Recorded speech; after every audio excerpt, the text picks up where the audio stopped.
کیا امریکہ ایران پر حملہ کرے گا؟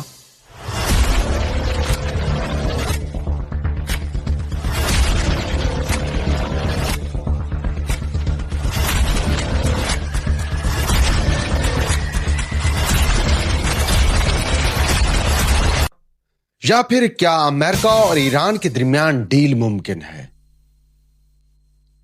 یہ وہ سوالات ہیں جن کا جواب جاننے کے لیے ہر کوئی بے چین نظر آ رہا ہے۔ اس کے ساتھ ساتھ ایران کے اندر حکومت کی تبدیلی کا خواہاں صرف اسرائیل نہیں ہے، بلکہ نیٹو کے کئی ممالک بھی چاہتے ہیں کہ ایران کے اندر حکومت تبدیل ہو۔ لیکن کیوں؟ یہ سوال بھی بہت زیادہ اہم ہے۔ ایران اور امریکہ کے درمیان جتنے بھی مذاکرات کے دور ہوئے ہیں وہ سب ناکامی سے دوچار نظر آ رہے ہیں۔ حال ہی میں مسقط کے اندر ایران اور امریکن نمائندگان کے درمیان ملاقات ہوئی ہے اور یہ مذاکرات کا دور بھی ناکامی سے دوچار ہوا ہے۔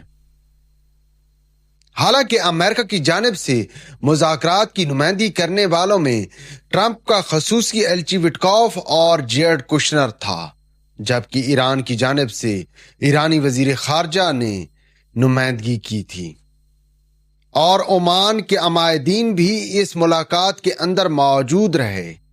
لیکن یہ ملاقات پھر بھی ناکام ہوئی کیونکہ اس ملاقات کے بعد فریقین جنگی بحری بیڑوں پر نظر آئے۔ یہ مذاکرات جس وقت ہوئے، امریکہ کی جانب سے مذاکرات کی نمائندگی کرنے والے وٹکوف اور جیرڈ کشنر نے سب سے پہلے اسرائیلی حکام کے ساتھ ملاقات کی اور اسرائیلی حکام کو یہ یقین دلایا گیا کہ ایران کے ساتھ ہونے والے مذاکرات میں اسرائیل کے مفادات کا خاص خیال رکھا جائے گا۔ اور شاید یہی وہ وجہ ہے جس کی وجہ سے ایران اور امریکہ کے درمیان ڈیل نہیں ہو پا رہی ہے۔ اور ان مذاکرات کے فوراً بعد اسرائیلی وزیر اعظم نے امریکہ کا ہنگامی دورہ بھی کیا ہے۔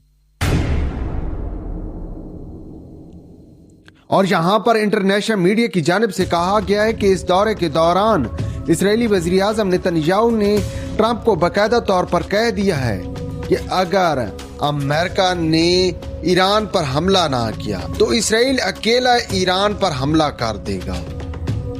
مگر یہاں پر ایک بات ضرور ذہن میں رکھنی چاہیے کہ امریکہ کے اندر یہودی لابی بہت زیادہ مضبوط ہے اور وٹکوف اور جیرڈ کشنر کے علاوہ ٹرمپ کے تمام مشیر یہ چاہتے ہیں کہ ایران کے ساتھ امریکہ براہ راست جنگ کرے۔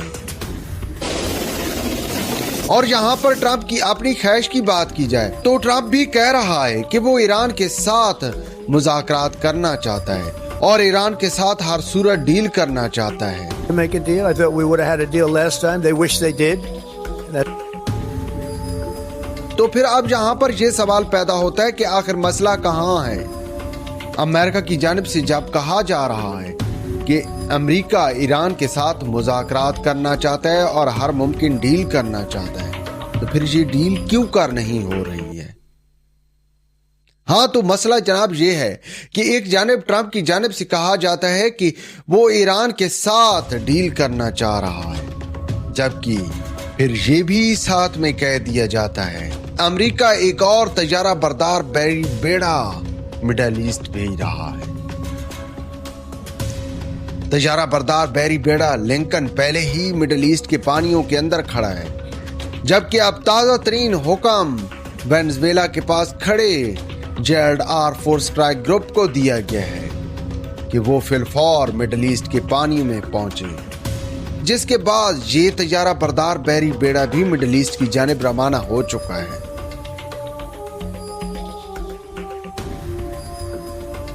بنیادی طور پر پینٹاگان نے ٹرمپ سے وقت مانگا ہے اور یہ وقت مانگا گیا ہے ایران پر حملہ کرنے کے لیے۔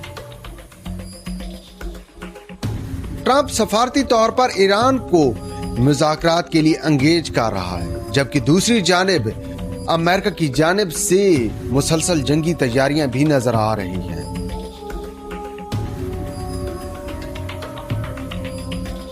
اور اس کے ساتھ ساتھ پینٹاگن اس انتظار میں بھی ہے کہ ایران کے اندر حالات مزید خراب ہوں، تاکہ جس وقت امریکن فوجیں ایران پر حملہ کریں تو انہیں کسی بھی قسم کی مزاحمت کا سامنا نہ ہو۔ جبکہ ایک اور بات بھی اہم ہے، اور وہ ہے ابنائے ہرموز کے متعلق۔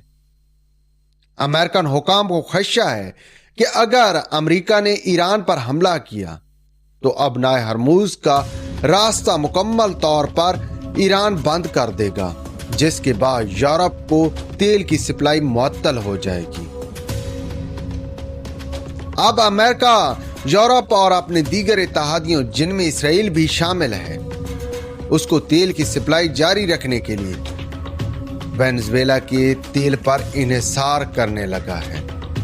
اب امریکہ صرف وینزویلا کے تیل کی انتظار میں ہے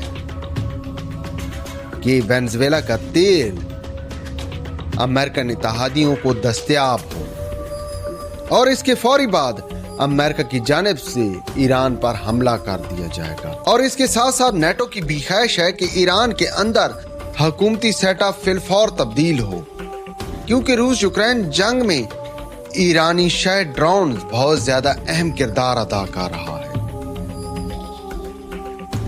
یوکرینی صدر کا کہنا ہے کہ شہر ڈرونز نے یوکرین کو بہت زیادہ نقصان پہنچایا ہے، اور شہر ڈرون کی وجہ سے ہی یوکرین کا انفراسٹرکچر بری طرح تباہ ہوا ہے۔ اس کا مطلب تو یہ ہوا کہ ایرانی شہر ڈرونز نے روس کی بھی یوکرین کے خلاف جنگ میں مدد کی ہے۔ اس وجہ سے بھی نیٹو کی خواہش ہے کہ ایران کے اندر فی الفور حکومتی سیٹ اپ تبدیل ہو۔